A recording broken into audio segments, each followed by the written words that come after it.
Hi. Today what I want to do is talk to you a little bit about high-intensity interval training. It's a way to train cardiovascularly that allows us to spend less time in the gym, and let's be honest, who doesn't like that?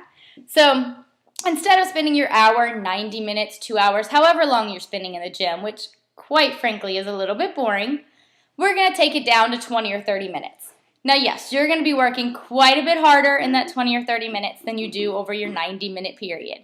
What I'm going to ask you to do is think about your work rate. So if we're looking at an RPE scale of, let's say, 1 to 10, that is your perceived exertion. How hard do you feel like you're working? So it's going to be very individualized, which is a nice way to measure. 1 being you're sitting on the couch, you're not doing anything. 10 being the hardest you've ever worked, and if you pushed yourself any harder, you'd probably fall off the piece of equipment and be done for the day.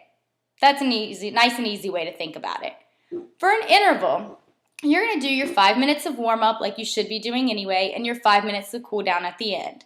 That 20-minute segment in between is going to be split up so that you're doing, for an example, 1 minute at an RPE of a 7 or 8. So very high intensity.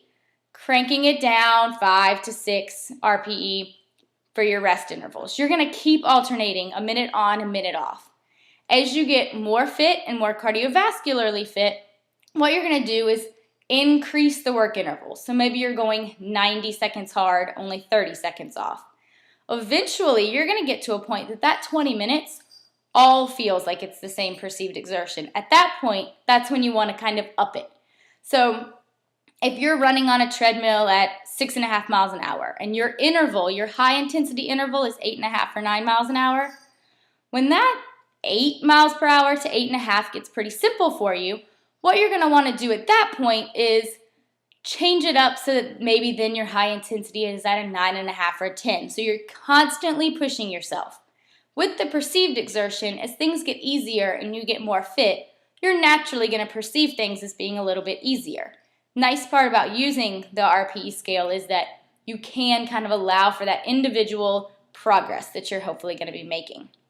Now, with interval training, you can do that on the treadmill. Running is a nice, easy example. You can do it walking. So if you're not up to a running point, don't feel discouraged. You can still do interval training. You just need to do it at a slower pace. So you're still alternating what seems very hard for you versus a recovery for you. Back and forth for those minutes. You can do it swimming. Maybe you're swimming a certain distance, high intensity, and then backing it off for the same distance and working the same way. You can do it on a bike. You can do it outside. You can truly do it in any setting.